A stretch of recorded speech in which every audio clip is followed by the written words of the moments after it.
విజయవాడలో వరద బాధితుల కోసమని సాక్షాత్తు ముఖ్యమంత్రి చంద్రబాబు రాత్రి మవల్లో శ్రమిస్తుంటే మరోపక్క అధికారుల తీవ్ర నిర్లక్ష్యం వెలుగు చూస్తుంది. నిండా మునిగిన వరద బాధితులు ఆర్తనాదాలు చేస్తుంటే ఆకలితో అలమటిస్తుంటే వాళ్లకు అందించవలసిన ఆహారాన్ని అధికారులు నేలపాలు చేస్తున్నారు. గన్నవరం నియోజకవర్గంలోని జరిగిన ఈ ఘటన ఆశ్చర్యానికి గురిచేస్తుంది.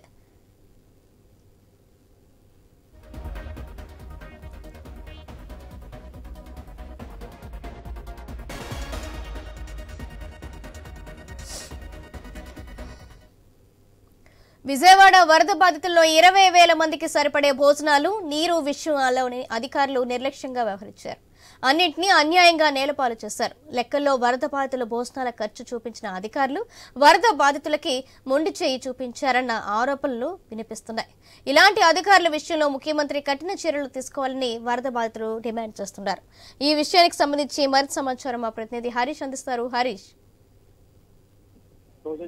విజయవాడ వరద బాధితుల కోసం తయారు చేసినటువంటి ఫుడ్ ఏదైతే ఉందో అది పూర్తిగా చెడిపోయింది, నేలపాలైంది. భోజనం, నీటిని వృధా పడేసినటువంటి అధికారులు 20,000 మంది వరకు కూడా సరిపడా ఆహారాన్ని ఇప్పుడు నేలపాలైనటువంటి సిచ్యువేషన్ ఉంది. వరద బాధితులకు ఇచ్చినట్టుగా వాళ్ళందరూ కూడా లెక్కలు చూపించారు. అయితే వాటిని అందనివ్వకుండా అధికారులు నిర్లక్ష్యంగా వహించారు అన్నటువంటి ఒక ప్రధానమైనటువంటి ఆరోపణ ఎదుర్కొంటున్నటువంటి సిచ్యువేషన్ ఉంది. అందులో భాగంగానే వరద బాధితులకు ఇప్పటికే చాలా ప్రాంతాల్లో ఆహారం, నీరు అందక ఆర్తనాదాలు చేస్తున్నారు. వాళ్ళందరికీ కూడా ప్రభుత్వం దగ్గరుండి పూర్తిగా ఆహారాన్ని, వైద్యం, అవసరమైనటువంటి మెడిసిన్స్ ని అందించేటువంటి ప్రయత్నం చేస్తుంది.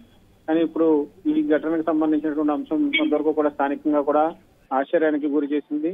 20,000 మందికి సరిపడే భోజనాలను నేలపాలు కావటం పట్ల కొంతవరకు కూడా అసహనం వ్యక్తమవుతుంది. ఇందుకు తగిన కారణాలు ఏమిటనే దానిపైన కూడా స్థానికులు ప్రశ్నిస్తున్నారు. ఎందుకంటే లెక్కల్లో చూపించారు భోజనాలు పెడుతున్నట్టుగా, ఆ భోజనాన్ని తీసుకెళ్లి నేలపాలు కావటం కనుక ఉన్నటువంటి కారణాలు ఏంటనే దానిపైన కూడా ఆరా తీయాల్సినటువంటి సిచ్యువేషన్ ఉంది. అధికారులు సమన్వయ లోపం జరిగిందా, లేకంటే ఫుడ్ ని ప్రిపేర్ చేసేటువంటి క్రమంలో సరైనటువంటి మిశ్రమాలు కలపకపోవడం వలన తయారీలో లోపం జరిగి అదేమన్నా పాడైందా, ఆ తర్వాత ఫుడ్ కి సంబంధించి ఏదైనా కంటామినేషన్ జరిగితే ఇబ్బంది పడుతూ పడాల్సి వస్తుంది అన్నటువంటి ముందు జాగ్రత్తతో దాన్ని ఏమన్నా నిర్లక్ష్యంగా వ్యవహరించడం వలన జరిగినటువంటి ప్రమాదంలో భాగంగా దాన్ని నేలపాలు చేశారా అనేది కూడా తెలియాల్సి ఉంది. ఈ వ్యవహారం స్థానికంగా కూడా సంచలనంగా మారటంతో అధికార యంత్రాంగం పూర్తి స్థాయిలో అప్రమత్తమైంది. ఈ ఘటనకు సంబంధించినటువంటి అంశాలపైన ఉన్నతాధికారులు కూడా నివేదిక కోరినట్టుగా సమాచారం అందుతుంది. Sunita. Right, thank you Harish.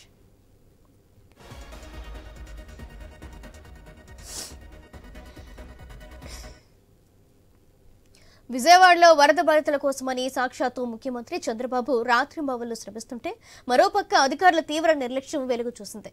నిండా మునిగిన వరద బాధితులు ఆర్తనాదులు చేస్తుంటే ఆకలితో అలమటిస్తుంటే వాళ్లకు అందించవలసిన ఆహారాన్ని అధికారులు నేలపాలు చేస్తున్నారు. గన్నవరం నియోజకవర్గంలో జరిగిన ఈ ఘటన ఆశ్చర్యానికి గురిచేస్తుంది.